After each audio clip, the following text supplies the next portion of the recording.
Lo pernah bawa duit cash segepok hasil nabung berdarah-darah ke dealer. Niat mau beli lunas. Apa respon salesnya? Muka asem, kayak lo habis ngina nenek moyangnya. Alasannya klasik. Barang kosong bos, inden 3 bulan, pabrik lagi mogok. Tapi coba taktik lu ubah. Bilang kalimat sakti ini. Mbak, saya mau kredit, tenor 5 tahun, DP ceban. Boom, itu barang tiba-tiba spawn di gudang. Ajaib. Langsung kopi dibikinin, bahu lu dipijitin. Dengerin gua, ini bukan kebetulan, ini sistem. Lo lagi digiring masuk kandang singa, dan pintunya emang sengaja dibuka lebar-lebar.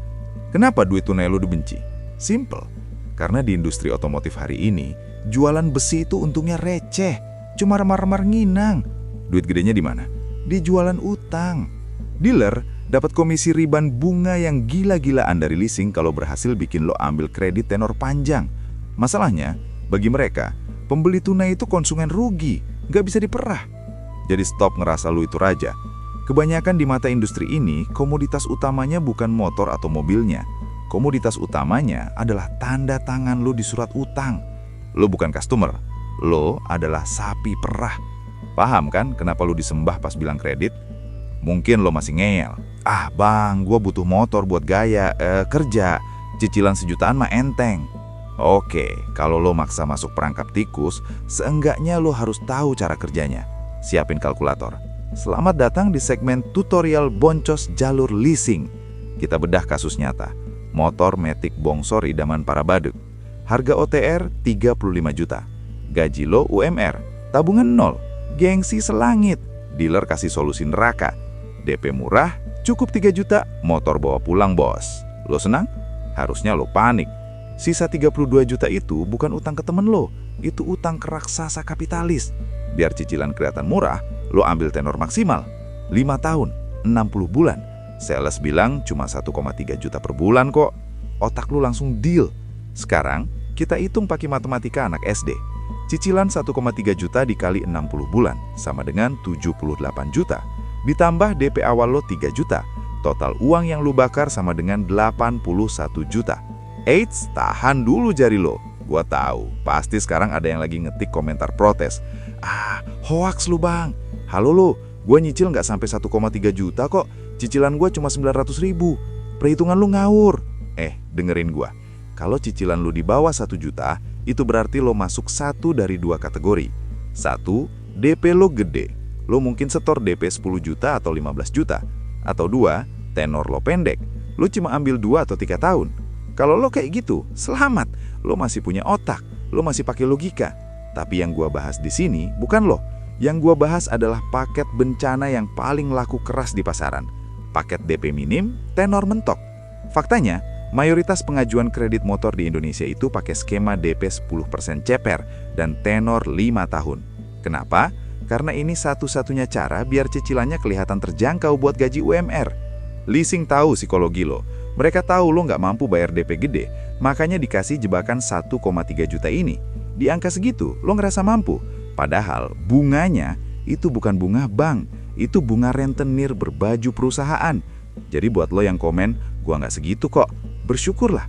Tapi jangan tutup mata. Jutaan orang di luar sana lagi nyicil 1,3 juta tiap bulan buat motor yang sama kayak lo.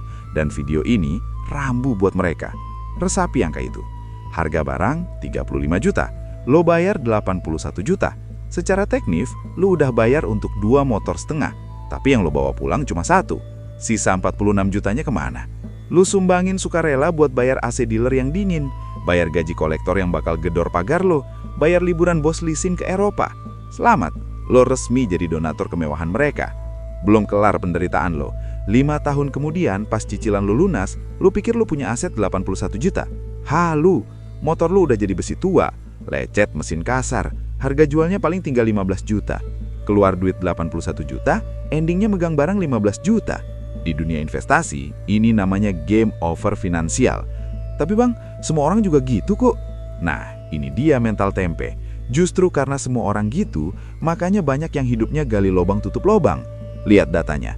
Per Juli 2025, leasing di Indonesia hapus buku kredit macet sebesar 22 triliun rupiah. Itu bukan sekedar angka, itu monumen kegagalan jutaan orang yang mikir kayak lo. Awalnya bilang pasti sanggup, Ujungnya unit ditarik paksa di jalan, nama ancur diselik OJK. Sistem ini memakan korban tiap hari. Lo mau sukarela antri jadi korban berikutnya. Ingat konsep gajah putih. Raja zaman dulu kalau mau ngancurin orang tanpa perang, dia kasih hadiah gajah putih.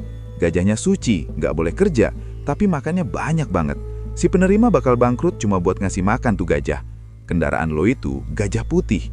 Biaya bukan cuma cicilan, pajak, bensin, servis, parkir liar, tilang.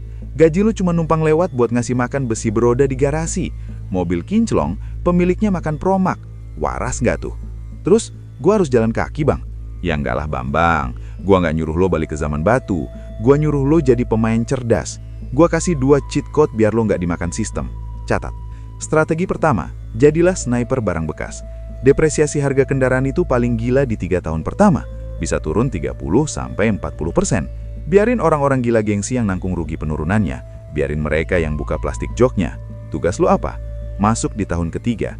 Cari unit bekas yang kilometernya wajar. Lo dapat fungsinya 100%, tapi harganya diskon 40%. Mesin sama, roda sama bundar, bedanya cuma di BPKB. Punya mereka sekolah di leasing, punya lo tidur nyenyak di lemari. Gengsi nggak bikin kenyang, cash flow positif bikin tidur nyenyak. Strategi kedua, rumus pengaman. Kalau lo terpaksa kredit karena butuh alat tempur kerja, bukan gaya, pakai aturan gua. Rumus gua 10-10-4. DP minimal 20%, jangan mau jebakan DP 0%. DP gede di awal bikin napas lo panjang. Cicilan maksimal 10%. Cicilan nggak boleh lebih dari 10% gaji lo. Gaji 5 juta, cicilan maksimal 500.000. Nggak cukup, berarti lo belum mampu. Titik. Tenor maksimal 4 tahun. Jangan ambil 5 tahun. Bunga majemuknya udah nggak ngotak. Kalau hitungan lo nggak masuk rumus ini, jangan maksa. Lo beli kendaraan buat cari duit, bukan buat dipelihara kayak anak raja. Udah saatnya kita waras masal.